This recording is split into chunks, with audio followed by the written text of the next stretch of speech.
আসসালামু আলাইকুম। হচ্ছে আমার গ্রামের বাড়ি।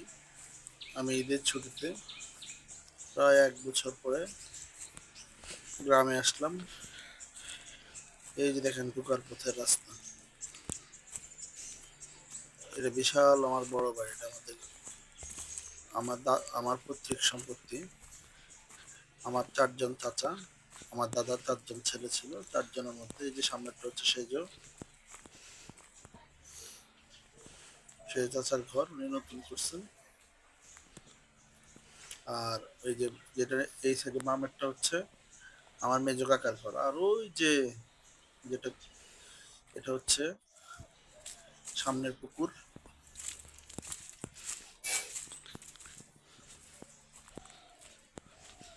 পিছন দিক থেকে যে সামনের পুকুরের দিকে যেতে হয়।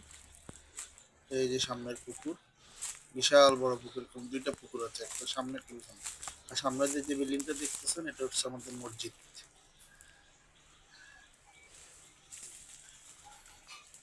এই যে এটা আমার শেষ চাচার ঘর, ওইটা হচ্ছে আমাদের ঘর। ওই যে ট্যাঙ্কিওয়ালা যেটা ওইটা হচ্ছে আমাদের বাড়ি। আর এটা হচ্ছে আমার মেজো চাচার ঘর, তার পিছনের অংশ যেখান দিয়ে পুকুরের দিকে যাওয়া যায়। দেখছেন বিশাল বড় পুকুর।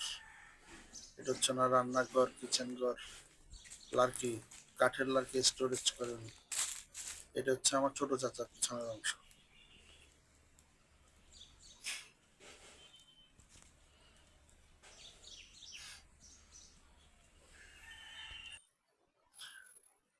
এটা হচ্ছে আমাদের অনেক 3-4 জন চাচার বাবা চাচার মিলে বিশাল বড় উঠান। এখানে যে অনুষ্ঠান করা হয়, সামাজিক অনুষ্ঠানগুলো এখানে হয়। এই যে এটা হচ্ছে আমাদের ঘর। এই যে আমাদের এখন ঘরের অবস্থাটা দেখাবো। দেখছেন কত বড় জায়গা,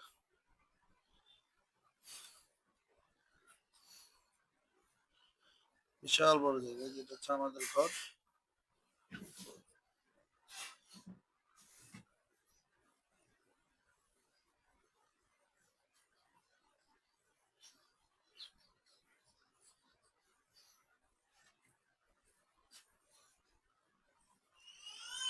এটা হচ্ছে আমাদের ঘরের পিছনের অংশ দিয়ে যেতে হয়।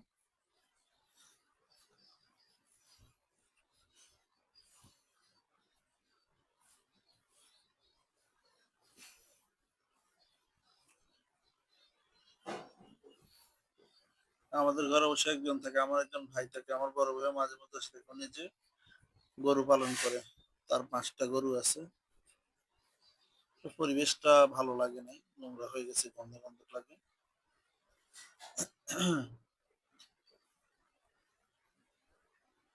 এটা হলো পিছনের ঘরের অংশ। এখানে আমাদের পুকুরে নামার জন্য এটা ঘাট, পুকুর ঘাট আছে। এগুলা নতুন, সবকিছু নতুন করা হয়েছে।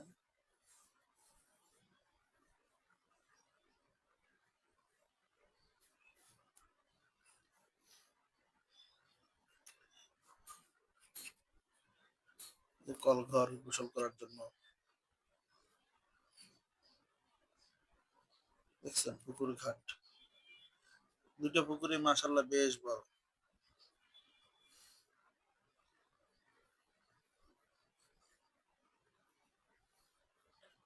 এই যে কিচেনের পিছনের অংশটা, ওই যে ঘরের কিচেনের পিছনের অংশ।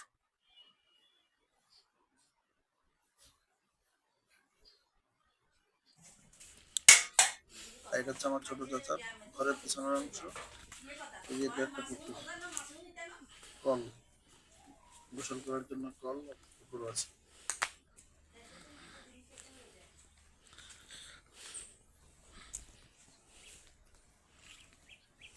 খুবই সুন্দর।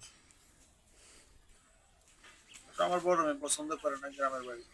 এরা ভিডিওটি ভালো লাগলে লাইক, শেয়ার, কমেন্টস এবং সাবস্ক্রাইব করবেন। আল্লাহ হাফেজ।